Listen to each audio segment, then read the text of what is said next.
So in this last lecture talking about inheritance, we're going to kind of start with some fresh examples. I think my examples have, over the last couple of days, they've built on top of one another and around one another, and it's probably be nice to kind of start fresh with some different classes to demonstrate these concepts.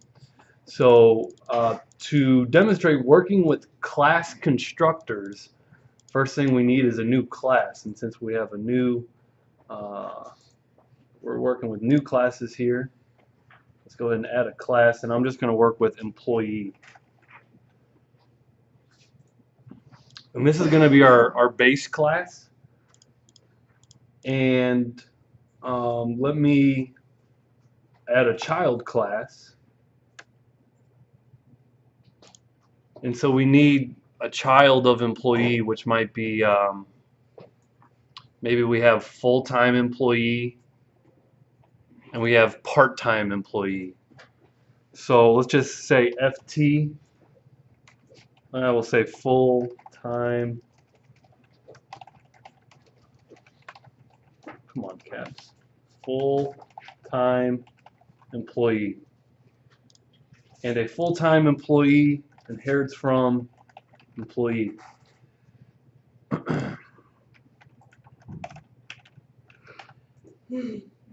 Now the employee, one thing I've noticed a lot of students making a mistake is they're confusing instance fields with properties. Okay, remember the instance fields are private and they start with a lowercase letter, whereas a property is used to get and set the field. They're typically public and they've got a capital cased letter, and then they also typically have a get and set block. Now this is a regular property, so get is going to return the field name. So notice we return the lowercase version, so this public property accesses the field and it can set the field, set the name field. So we have name equals the value that gets passed into the property. So there's our first field and the property that goes along with it. I'll go ahead and create a second field. So we'll have a private int ID number, public int ID number, get set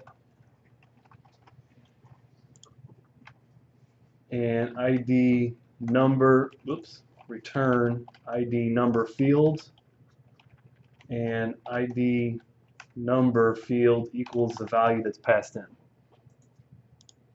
Okay, but remember another way to set the fields besides using the set block inside of the property, another way to set the fields is with a constructor. So a constructor could look something like this. Remember, constructor is a method. It doesn't have a return type and has the same name as, the same name as the class. This is your default constructor. If you don't code one of these, remember the C# compiler puts it in the code for you. But if you code one that has parameters, we might have string name int ID number. So these are your parameters. They actually have the exact same identifier as the fields, right? And that's good for readability purposes. I mean, a name, string name is a better identifier than string n. right? So it makes sense to name your identifiers based on the data they hold. And then we say we set the field equal to the parameter. Set the fields equal to the params. And the way we do that is with the keyword this. This dot name equals name. This dot ID number equals ID number. Okay, so nothing new here, just a little bit of review. Now to demonstrate this,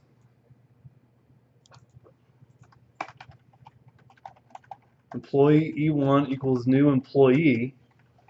This is, since this one calls the NOARG constructor, why is this erroring out, you guys? Because I replaced, when I added one with parameters, I also have to add the NOARG constructor.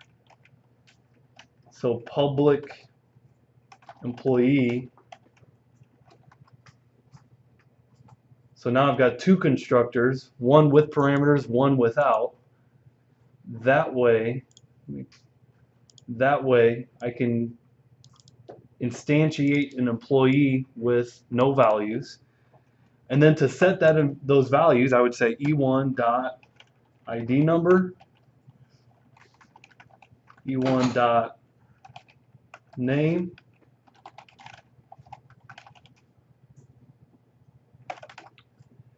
now what if I wanted to, well, I'll just do it instead of asking the question. We talked yesterday about overriding the toString, public string toString.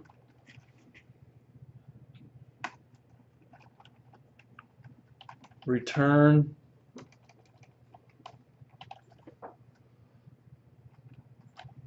employee with the ID number of that, or employee with the name, whatever, has an ID number of,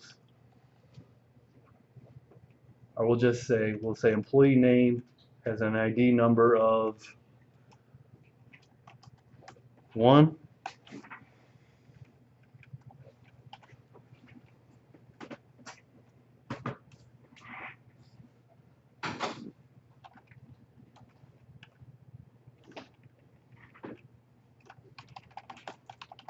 We'll do a string.format so we can do our placeholders. Name, comma,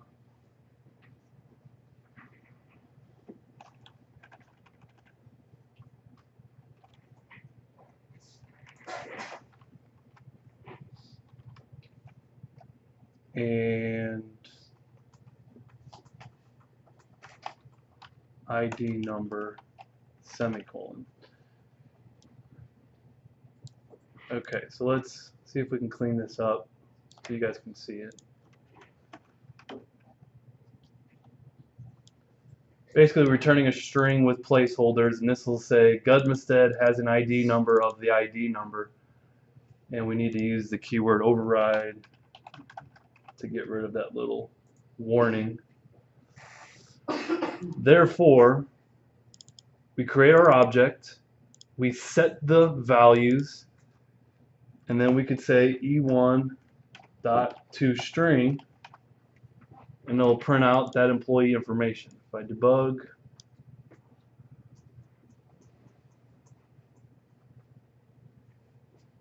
it always takes a second the first time. Don't forget to put this in a console.write line. Let's try that again. Okay, you can see Gudmestead has an ID number of 123. So this is our first employee, and we use the properties to set the fields. Okay? We also have a second way, so this class is flexible. We could say employee E2 equals new employee. And now if we look at our constructors, we have an overloaded version. We have one constructor that takes a name and the ID number as arguments. So we could say name is Corrigan, comma, ID number 4, 5, 6. So with this particular employee, we're setting the fields using the constructor.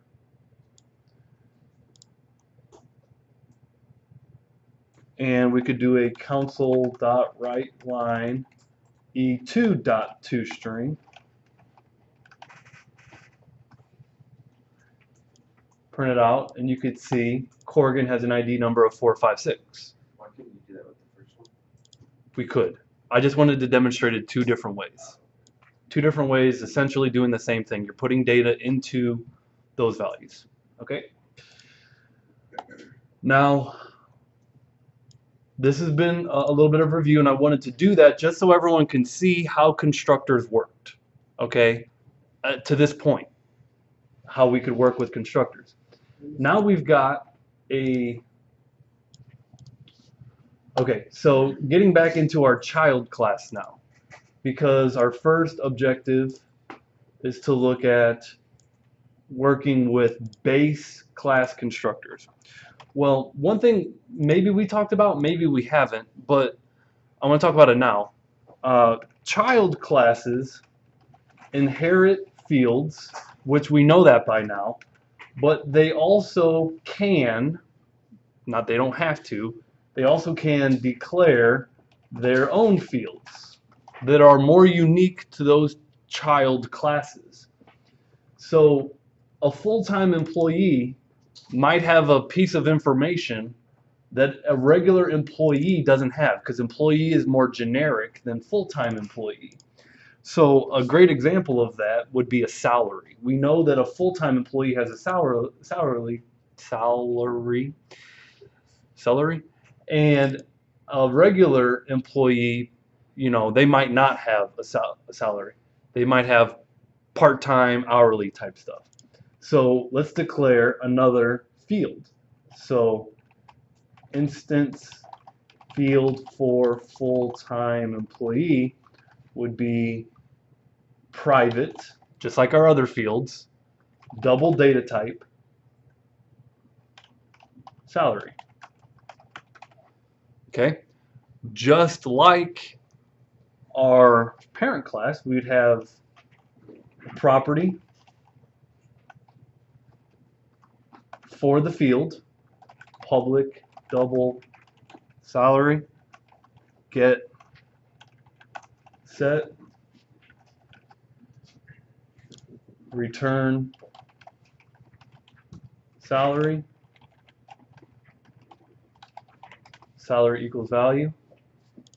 Okay, so we have a property and we have a constructor. Well, if you think about a full-time employee, they have some inherited fields, right? Well, they have some inherited properties, which would be they're going to have a name, and they're going to have an ID number because they have access to these properties. So a full-time employee has a salary, a name, and an ID number. Those are the 3 pieces of information that we would need to accept in a constructor for this particular class. So let's make public full-time employee. We need to accept a string name, an int ID number, and a double salary.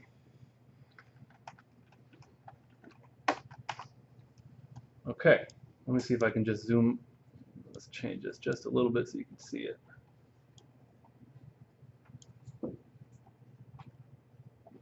Now, what we need to do is we need to pass these 2 pieces of information up to the parent constructor. So here's I guess the first piece of theory that we need to understand.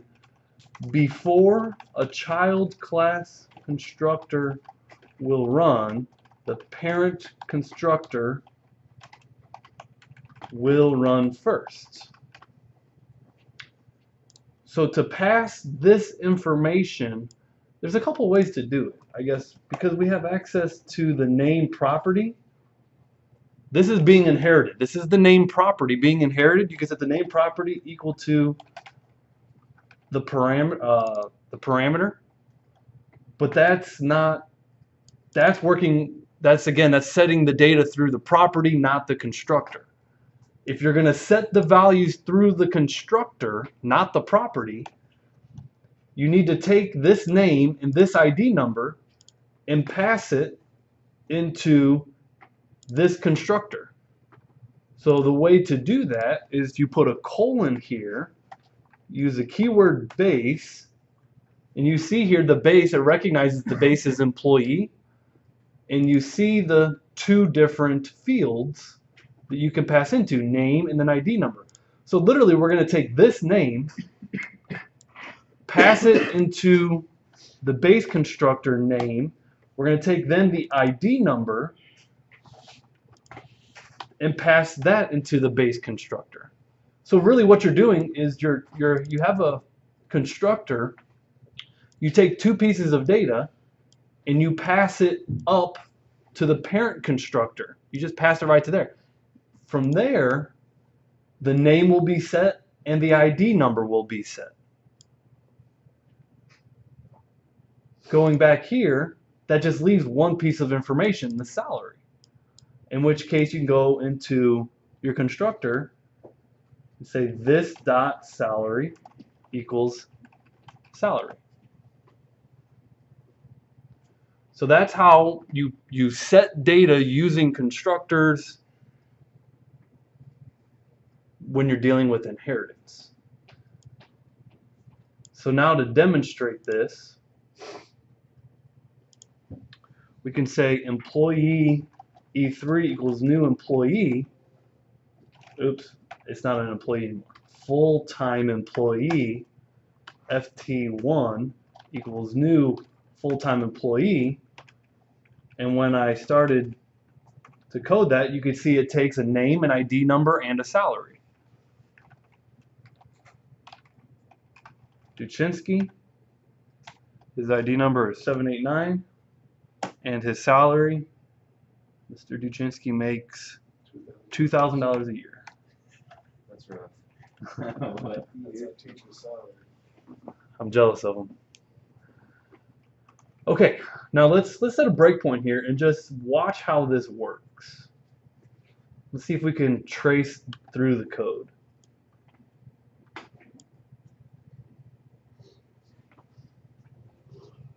Okay, so I hit a breakpoint, and you can see that breakpoint is hit by this yellow arrow pointing to the side. That means that the code is kind of suspended at this point. I actually have some output already from the prior output to this code. Now if I step into it, you can see it goes to this constructor in full-time employee. But before the body of this constructor will run, it's going to go up to the parent class first and pass the name, which is Duchinsky, and the ID number is 789. Then we go up to the parent class constructor employee. Again, name is holding Duchinsky, ID number is 789. We then ultimately set the field equal to the parameter. Now right now, notice this line has not executed. Line 25 has not executed. So this dot name is the field. Currently, the field doesn't hold any data. It says it's null. It will be null until this line executes. So notice after I hit step into one more time, now the field holds Duchinsky, which was previously held in the parameter. Notice ID number is 0 until this line executes. So now the field of name has been set. The ID number of 789 has been set. We then go back into the child class. We set the salary equal to the field, or excuse me, the field equal to the parameter. Currently the field is 0 until this line runs. Now you can see the salary is 2,000. And I didn't I didn't output. I did not output the data for the full-time employee.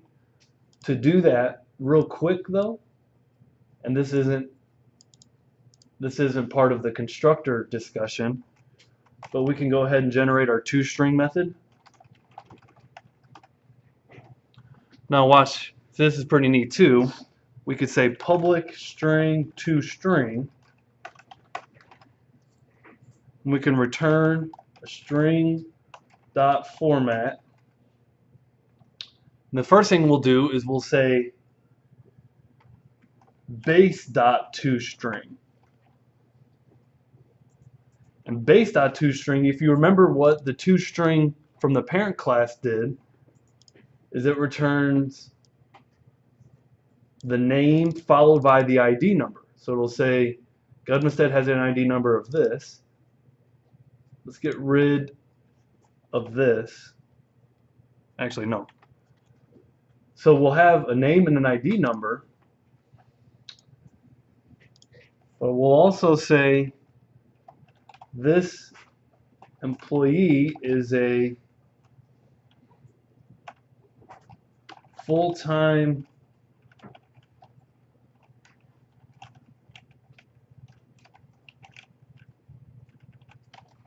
employee and has a salary of,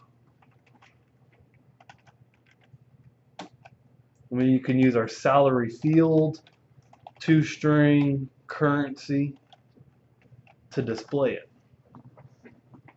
So now it'll say Gudmestad or whoever, or it'll say Duchinsky has an ID number of blank. This employee is a full-time employee and has a salary of blank. And I use base.toString. That way we don't have to have the repetitive code of printing out the name and the ID number again. So if I go into my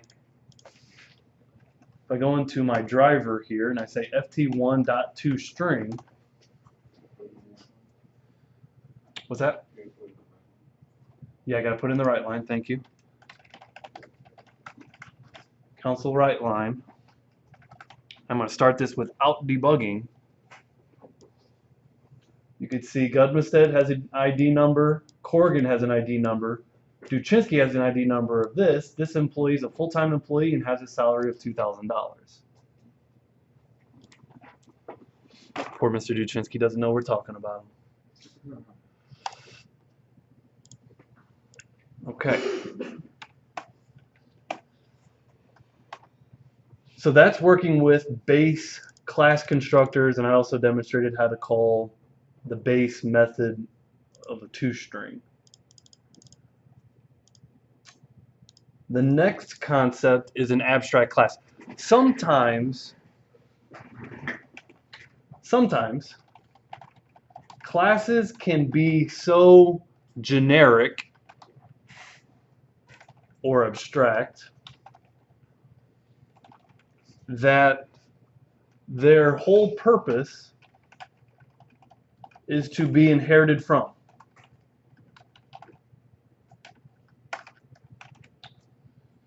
Meaning,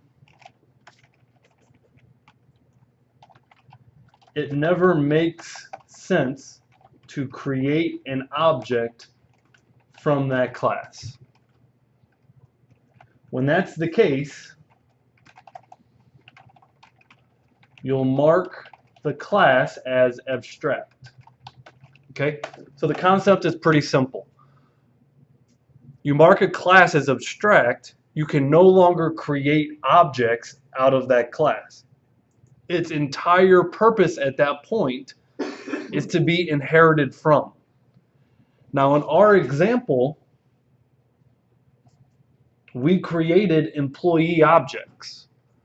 But in the real world, there might not be just a generic employee. You're either a full-time employee or you're a part-time employee. However, we made the employee class so that we don't have to repeat the code for the name and the ID number in the child classes, full-time employee and part-time employee. So let me go ahead and demonstrate this by adding another class for a part-time employee. let's say add new class, part-time employee. Part-time employee also inherits from employee. Therefore, it has a name and it has an ID number. But now its field, its instance field that's unique to part-time is hourly rate. Let's go ahead and create a property for that field.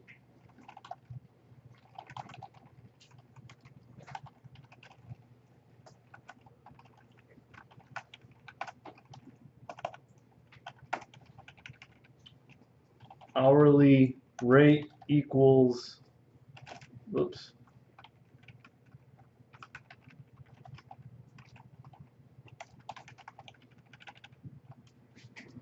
And then return hourly rate. Okay, so now we have a part-time employee and we have a full-time employee. Our company, those are the only two types of employees we have. We have full-time and we have part-time. Therefore, what we did before, where we created just generic employees, we don't want our program to be able to do that anymore. You're one or the other. So what we're going to do is we're going to mark our class as abstract. Okay, meaning now this class, the whole purpose of this class is to be used in inheritance.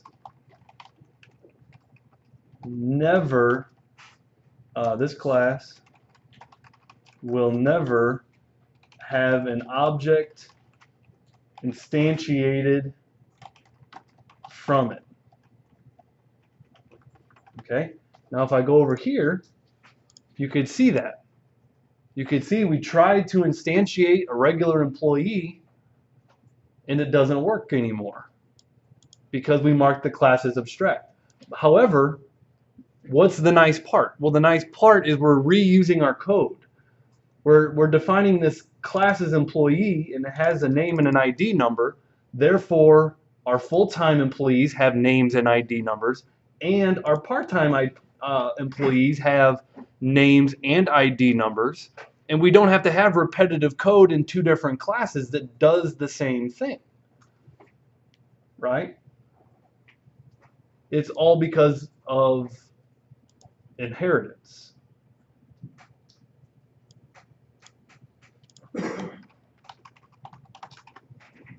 So that's the concept behind abstract classes. To provide a class to be inherited from, however, you cannot instantiate from that class. So I'll go ahead and change that so my program compiles again. I'll comment out those lines of code, remove my breakpoint. We can still instantiate full-time employee. We can now say part-time employee.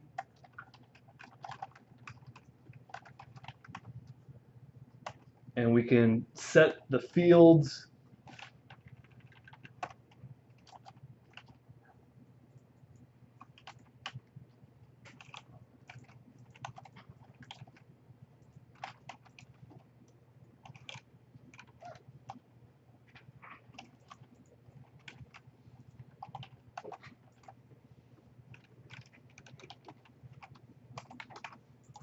right? So that's abstract classes, that's their benefit,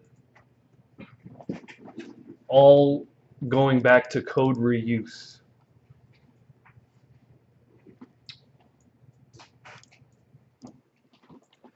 Okay, just coming back from a break here, and we're moving on to the last two concepts, which are interfaces and extension methods. The important thing to understand about an interface is kind of the purpose of it.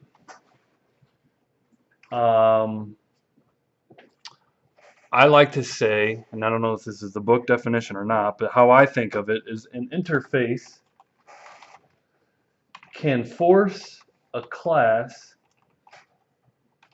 to implement a behavior.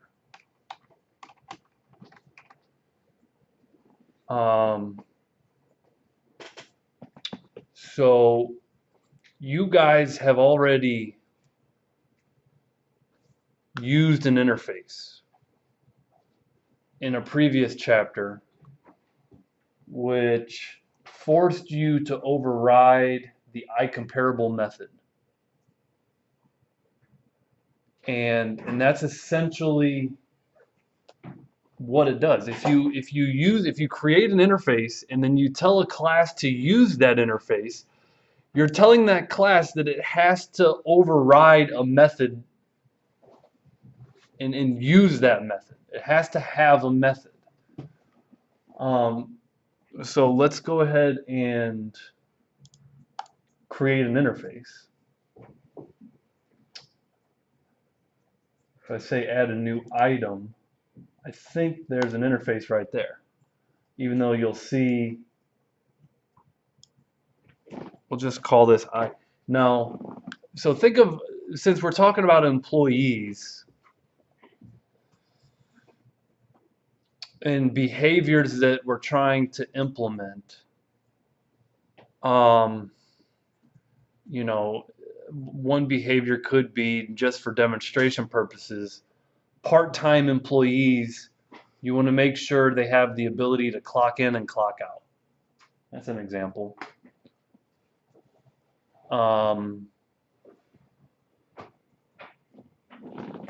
So my naming convention is going to start with the letter I for interface.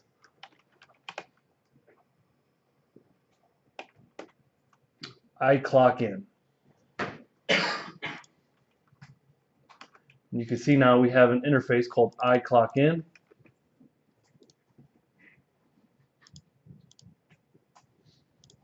Make another one for interface. That's just a convention to start with the letter I, saying you know it's an interface. I clock out.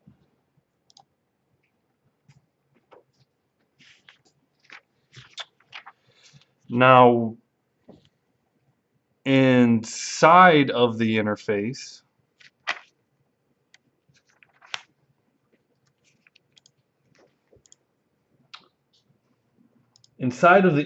we just have to write the method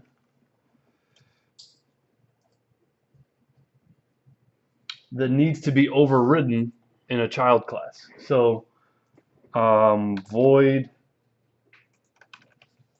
clock in, semicolon. So you do not provide a method implementation aka a method body in the interface. All you are doing in the interface is saying that, hey, if a class uses this interface, they must implement this method in that class. And so if I go ahead and say void clock out, we've created our interface. Now we go into our part-time employee.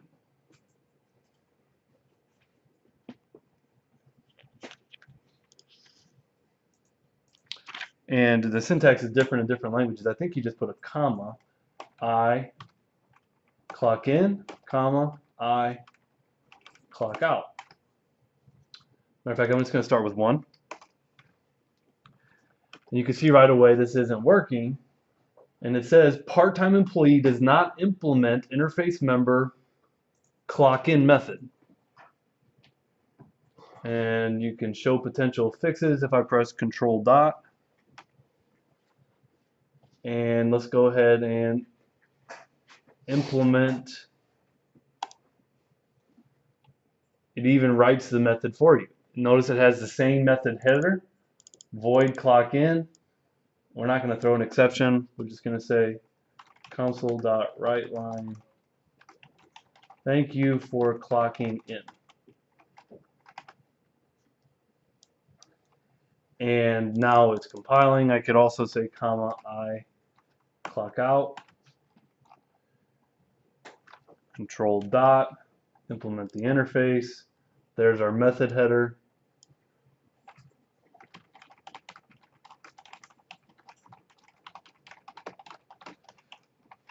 So you can, and this is a simple example.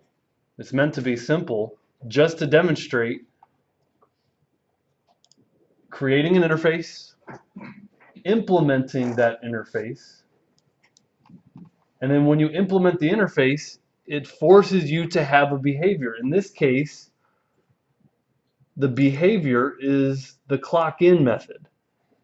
Now you define how you clock in, right? You define what that means, but it forces you to write the method and implement the behavior, whatever the method body may do.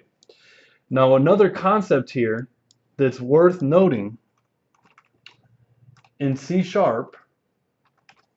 you can only inherit from one parent. Okay? So notice our parent class is still employee. Now, in different languages, for example, C++, you can have multiple parents. Okay? C# is not the case. You can only have one parent here. However, as demonstrated, you can implement multiple interfaces. Okay? Because multiple inheritance, being that you have multiple parents, can create some problems. What if you have two different parents, but they have the same property? Well, which property do you inherit? You know, if two of your parents have a name property, well, which one do you inherit? So you could see how multiple inheritance causes problems. Well, the solution in C# is single inheritance with the ability to implement, is the terminology they say implement multiple interfaces. So single parent, multiple interfaces. Other languages, you can have multiple inheritance, which is not what we're doing here.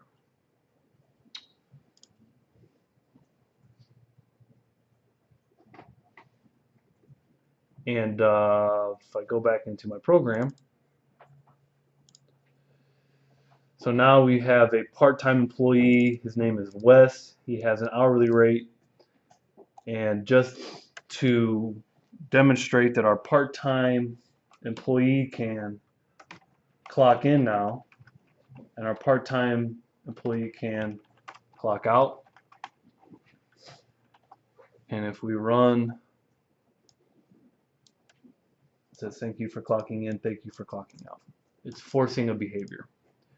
When I would give a typical lecture about inheritance, I would say, you know, and I played my fair share of League of Legends, and in League of Legends, every character had a Q attack, a W attack, an E attack, and an R attack. So every character had the ability, be it that each character had a different ability for a Q, a W, an E, and an R. And so you can imagine one interface being an IQ attack. And then if you had a class for a character, you would implement that interface, which would force that character to have a Q attack, and the W and the E and the R, right? So it would force each character to have an ability. By pressing that key, it would, now in each character would have a different ability. But I thought that was a relatable scenario to a lot of you, since a lot of people played League of Legends or similar types of games. You can see how interfaces could be used in a gaming type scenario, right? All right, so that's interfaces. And moving on to the last one, which is extension methods.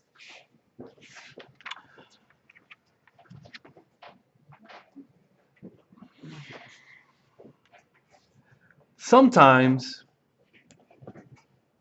when you're writing C#,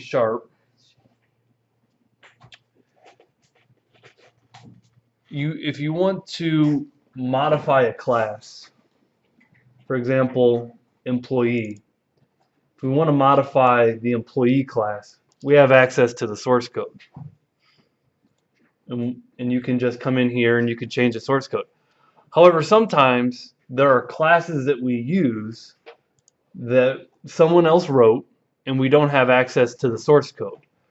Yet it would be nice if that class had a different behavior, but we don't have access to the source code to add that behavior or to add that method. And that's what an extension method is. An extension method is a way to add a method to a class when you don't have access to the source code. So if I jot that down, an extension method is a way to add a method to a class when you do not have access to the source code.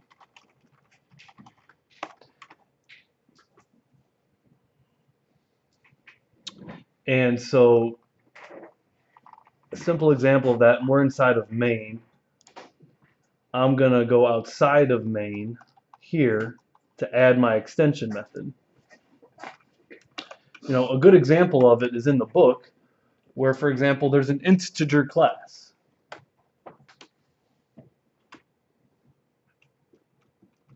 For example, int, well, int16, that's a class. Int32, that's a class. And our lowercase int is an alias for an integer 32.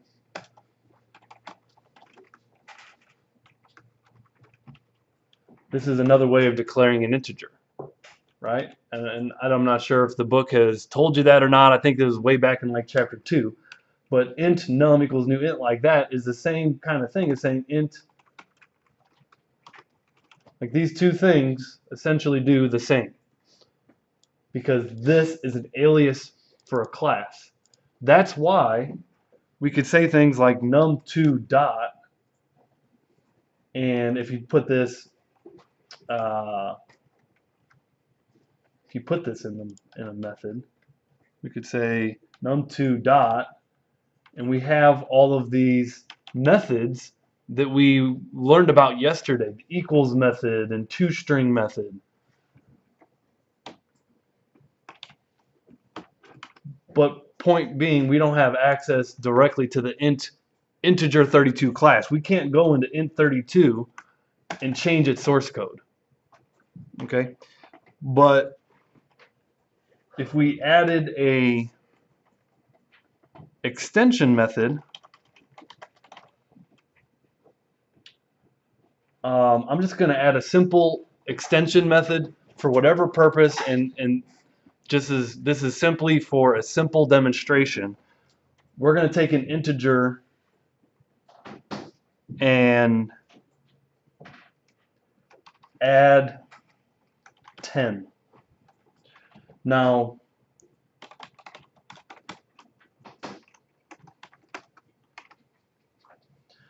this line right here is how we say that this is an extension method. We're extending the integer class. And you do that with the keyword this and the class following the keyword this. Remember, integer is an alias for an int32. So we're now adding a method into the integer class.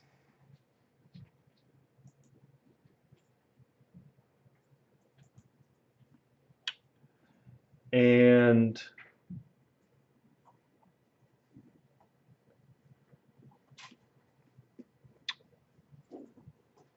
num is the value.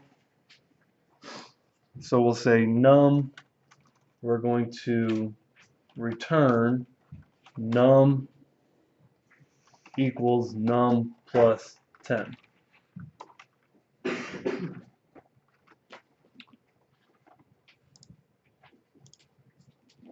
Now, if I declare an integer,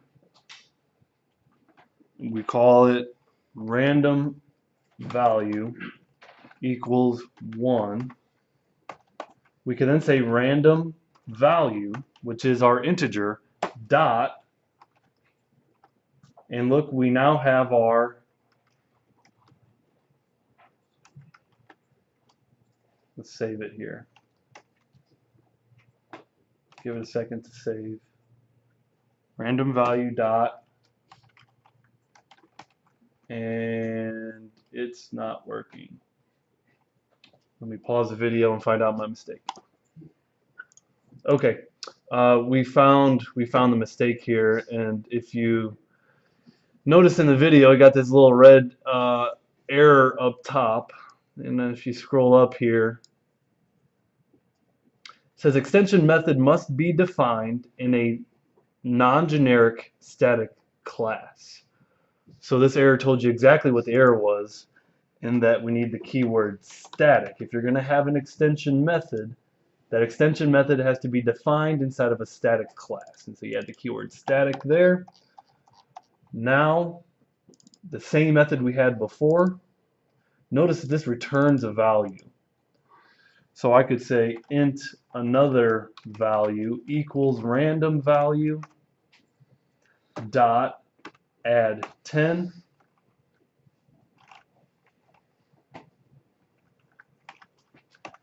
And then if we were to do console.writeLine of the second another value, we should get the result of 1 plus 10, which is 11. And there you have it. So again, the theory behind here is sometimes you don't have access to a class. You want to add a behavior to that class, but you don't have access to the source code. You can do that with an extension method. Okay, so that puts us all the way at the end of the chapter. I'll stop the video and we'll jump into labs.